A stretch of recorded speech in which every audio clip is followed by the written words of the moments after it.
Firstly, thank you so much for the privilege of standing here today and for an absolutely superb conference. So today we are not talking about AI, we are talking about culture. I wanted to start with when I started thinking about the topic, and I thought, when was the first time I experienced culture? And I was like, well, it was my family. It was what I was born into. It was the traditions that we kept as a family. So, for instance, you go to church on a Sunday, and then you'd get, well, we got a chocolate shoe, and then there would be, the Sunday would be the main meal. And then there's other little traditions and things that you do, the way you are, the culture, what you eat, that's all culture. Then you go to school, and there's another culture. Then you have a friend group that represents a certain culture.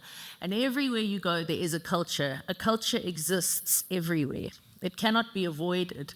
It's not something that you install or implement or buy. It's a feeling. And, I've experienced various cultures. And one of the ways we know is, that feeling on a Sunday night or that feeling on a Monday morning.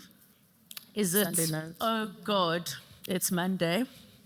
Or is it, okay, I've got stuff to do and I'm excited, It's a feeling. It's not something that we tell you what we are.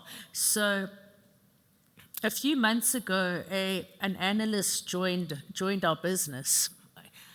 Let's call her Maya. She was bright, she was sharp, she was full of ideas. She was a real asset. She still is a real asset. But I noticed that every meeting she was in, she never opened her mouth. She never said a single word. And I asked her, why don't you tell these people the ideas you've told us? And she said, well, I didn't think people like me could talk in meetings. And I was like, wow, okay, we're doing something wrong here. Let's say there's 30 values in the world. All companies, millions of companies, they choose 5 each, and they put them on the wall. And they say, okay, these are our values, guys. I think we all know how that works out. You get the sales pitch, and then you get the reality. So the culture isn't what we splash all over the walls. Culture is that silent way we treat each other, the silent, unspoken truths that happen inside a business. So often we talk the spirit of Ubuntu. I am because we are. And yet we struggle as companies to actually translate this profound value into everyday practice.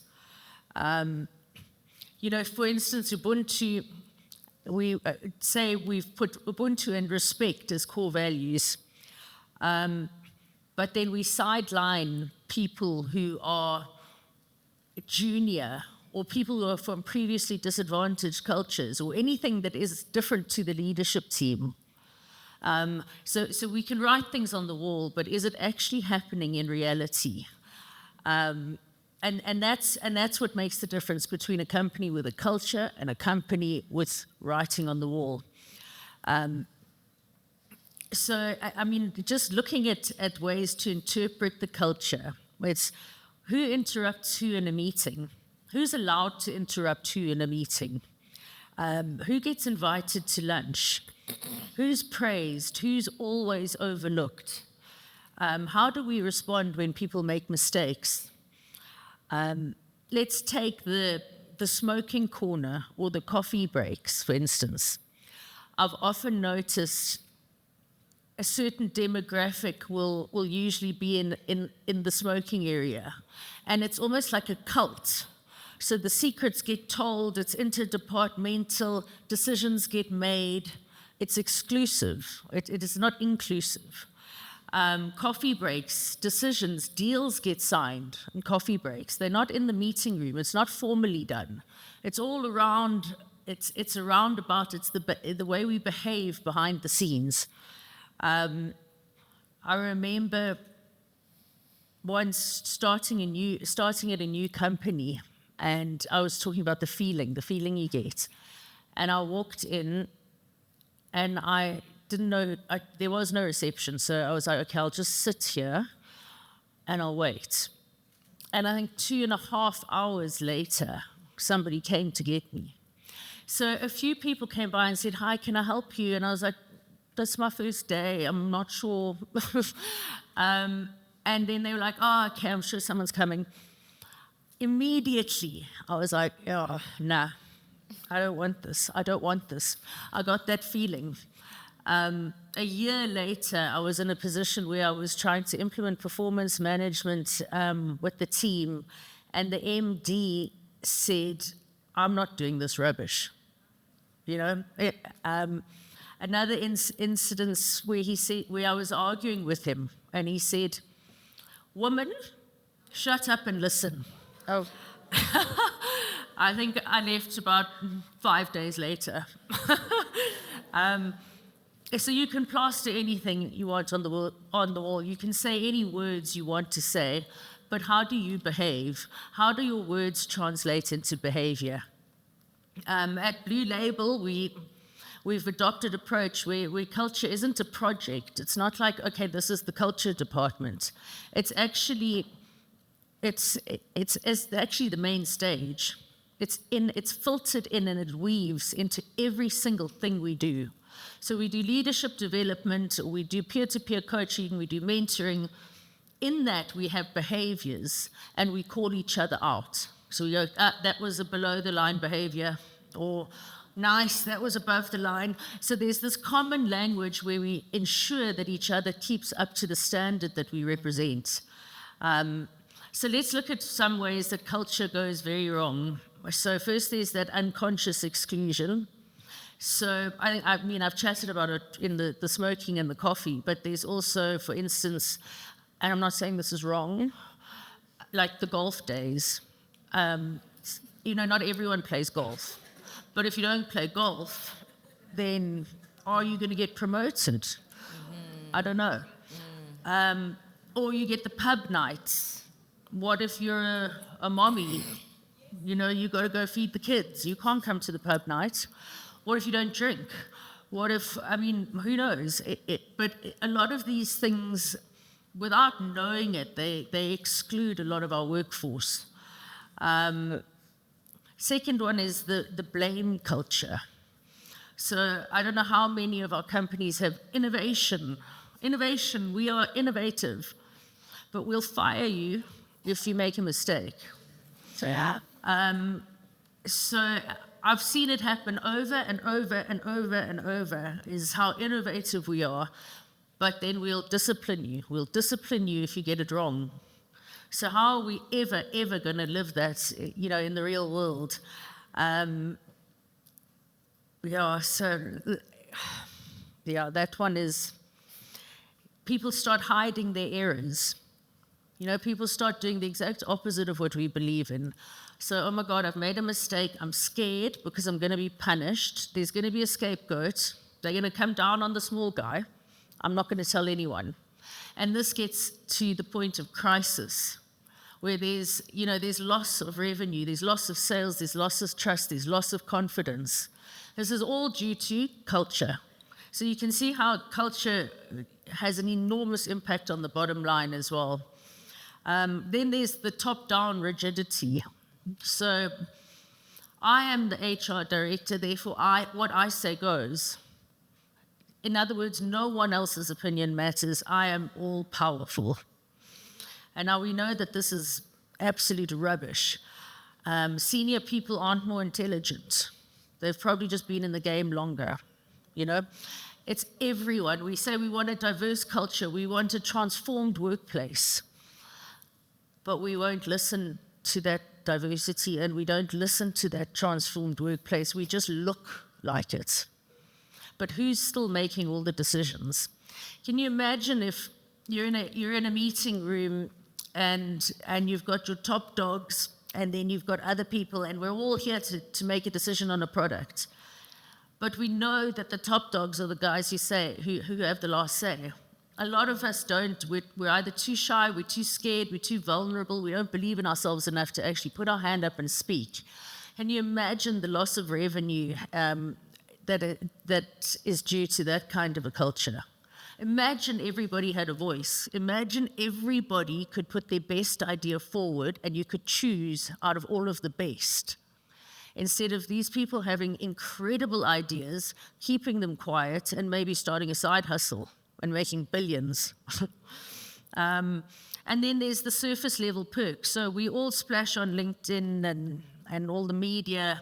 You know, we've got a foosball table, we've got a basketball court. We give you free peanuts. This is awesome, but it's not culture. You know, it's not actually how I feel when I go to work. Culture is a feeling. Another example, I was, like earlier on in my career, I was junior, and I was sitting at a meeting, and this is not supposed to be a woman's rant, it's just my experience as a woman. So I was the only female in the room, and they all decided, okay, we need coffee. And there was silence. And there was obviously it's you, you know. And eventually I was like, I'll get it. Okay. Then we sat down, everyone's having their coffee. Guys, I think we should take minutes. Yeah, that's a good idea. Who would like to take minutes? And they look, I'll do it. Next thing, they started speaking Afrikaans because everyone in the room was Afrikaans. I'm a bit delinquent at Afrikaans. No idea, no clue what was being said in that meeting. They asked me a question at the end, and I was just kind of, I'm sorry, I might as well not have been here. I don't think anybody does any of these things intentionally. It's unconscious. You know, it's the way you were brought up. It's unconscious bias, but it excludes. It excludes.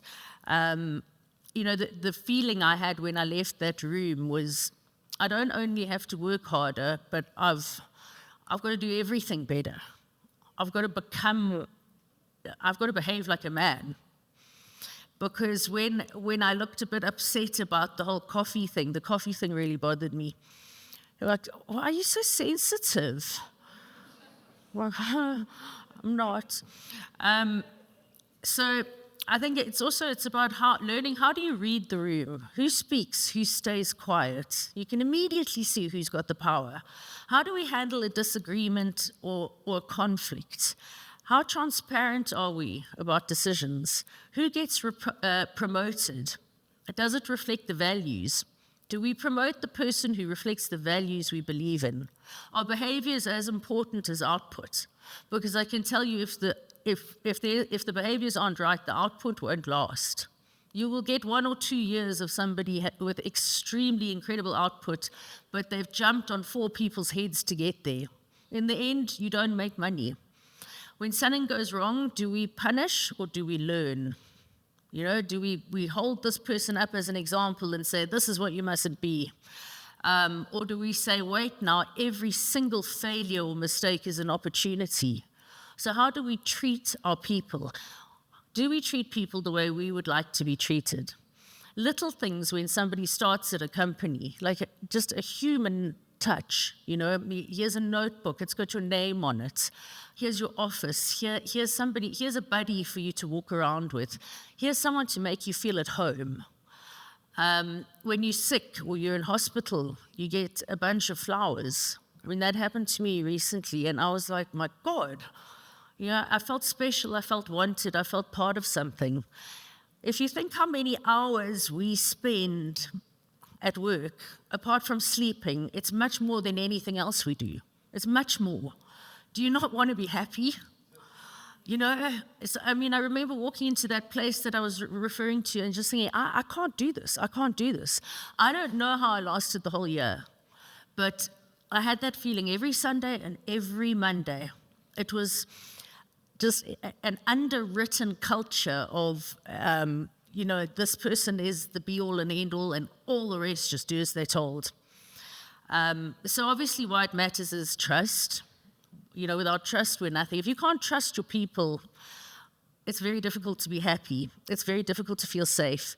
If you're not included, your work will decline. If you don't have a voice, the effort decreases, the passion goes away. Eventually, you've got that like presenteeism, and then you're on a dangerous road. And then obviously performance. If I'm listening to my people, they're gonna like to feel listened to. If we implement something they suggest, they're gonna feel like they've added value, and that will inspire them to add more. And then obviously retention. You're not gonna stay somewhere where you're not happy unless you're just cruising till the end of your life.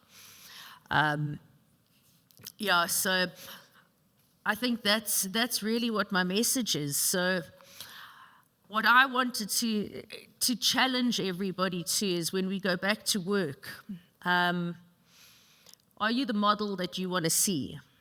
Are you the person that you would look up to? Think about that before you answer questions, before you try and shift the blame. Do we name the unspoken? So do we actually just get down to the bottom of it? Okay, guys, we're being paid unfairly. Let's see, is it true, is it not true? It's true. Let's resolve it. Don't keep these things hidden. It makes people feel excluded. Celebrate the small wins. And the most important one is listen. Just listen. It's not all about you. Don't wait for your turn to respond or your turn to win the argument. Just listen. There's always something to learn. And then like families do, we should use rituals to connect. Like every Friday we have a team lunch. Like every Sunday the family has a lunch. These kinds of things make you feel like you're part of something. I've lost my place. Yes, another thing that I've noticed, which is an amazing culture builder, is when a manager doesn't instruct people. The manager comes with the problem, the room solves it. The manager isn't the problem solver. The manager is kind of the coordinator. Let the room solve the problem. When a colleague shares credit instead of keeps it. So everyone wants to say, it's mine, it's mine, it's mine. You don't get until you give. Everything starts with giving. And you've got to be the first to give. The circle doesn't start turning until you give. And then let failure be a teacher. It's not a punishment. Someone had the courage to try. The next person or the fifth person who has the courage to try, that could be your product. You could go through 10 failures before you get that one, but you're not going to get there until you've fallen a few times. So the question here is, it's what we allow. It's our behaviors. Our culture is what we allow. It's what we ignore. It's what we repeat. It's the signals we send, even in the silence. And the question is, what signals are our people receiving? Do you even know what you're doing unconsciously? In South Africa, our history is layered, it's complex. Our culture is especially powerful. And it's especially powerful for business. Is that multitude of cultures and heritages and ideas coming into one room. It has an enormous power behind that. So let's use it. Let's give everyone a voice. Let's let everyone be themselves and their best self. Let's all be our best us and be accepted for who we are. It doesn't matter who you are. I'm me and you are you, and we are a family while we're here.